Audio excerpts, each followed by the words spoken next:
কিন্তু আমাদের বুকের মধ্যে দেবী প্রমাণ শিখা যেটা জ্বলছে সেটা শান্তনু ভৌমিকের আত্মদান।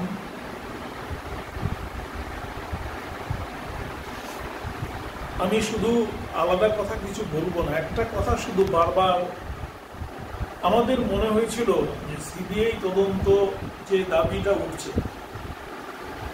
এটা মনে হচ্ছিল যখন সিট আমাদের রাজ্যের ইনভেস্টিগেশন টিম যেটা করা হয়েছিল তারা যেভাবে তদন্তটাকে গুটিয়ে এনেছিল এবং দোষীদের চিহ্নিত করে চার্জশিট দেওয়া হয়ে গেছিল, সেইখান থেকে এটা সিবিআইয়ের কাছে দেওয়ার যে দাবিটা, এবং আমাদের সাংবাদিকদের মধ্যে একাংশ এই দাবি নিয়ে দিল্লি গেছেন এবং সেখানকার তখনকার বিজেপি নেতৃত্বাধীন যারা নেতারা ছিলেন তাদের সঙ্গে দেখা করেছেন, পরে তারা ফিরে এসছেন এবং সেখানে প্রেস ক্লাবের সঙ্গেও তারা সেখানে বিষয়টাকে নিয়ে গেছিলেন।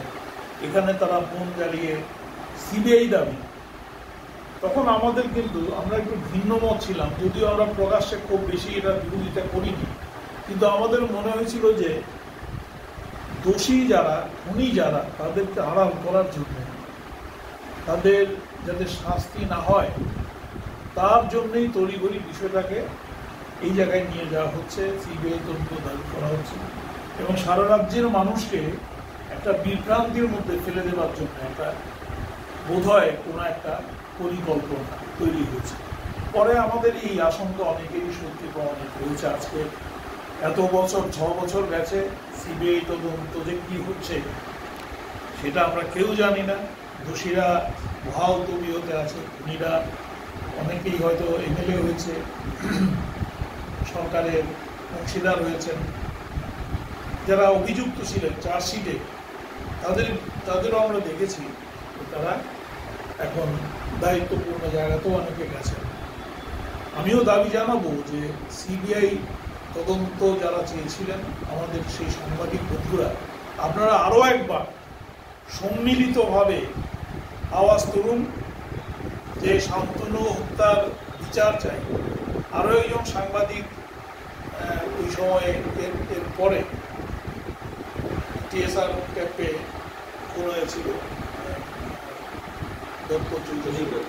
সুধীর দত্ত ভৌমিক, তার ঘটনা যাই হোক, কিন্তু তারও বিচার সম্পন্ন হওয়া উচিত এবং কিছু শাস্তিও বোধ হয়েছে, মানে বা দোষী সাব্যস্ত হয়েছে।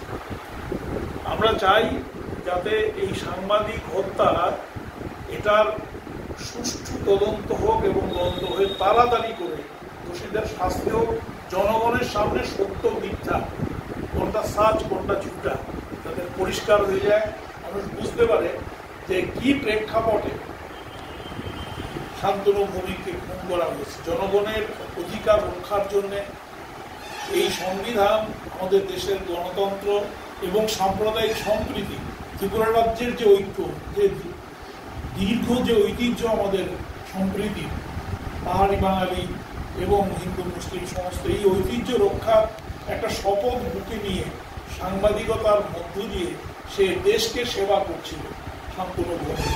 তাকে হত্যা যারা করেছে তারা দেশদ্রোহী এবং তাদের শাস্তি হওয়া উচিত। আজকেও আমাদের কাছে কোনো ভাষা নেই শান্তনু ভৌমিকের মা তার বোনকে কি সান্ত্বনা আমরা দেব। বিচারের বাণী নীরবে নিভৃতে কাঁদে। আমরা চাই দোষীদের শাস্তি হোক এবং চ্যানেল 3 রাত যাতে আবার সগৌরবে স্ক্রিনে ফিরে আসতে পারে, সরকারকে সেই ব্যবস্থা করতে হবে। তারা এটাকে বন্ধ করে রেখেছেন পরোক্ষভাবে, যাতে আমাদের এটা দেখানো না হয়। আপনারা সবাই জানেন কীভাবে চাপ দিয়ে যারা কেবল অপারেটর ওদেরকে প্রেশারাইজ করে কীভাবে আমাদের এই চ্যানেল বন্ধ রাখা হয়েছে। আমরা অনুরোধ করব যাতে তারা এই চ্যানেলের আবার সম্প্রচার করে সুযোগ দিয়ে সারা রাজ্যের মানুষ যাতে আমাদের এই চ্যানেল দেখতে পারে। এখন আমরা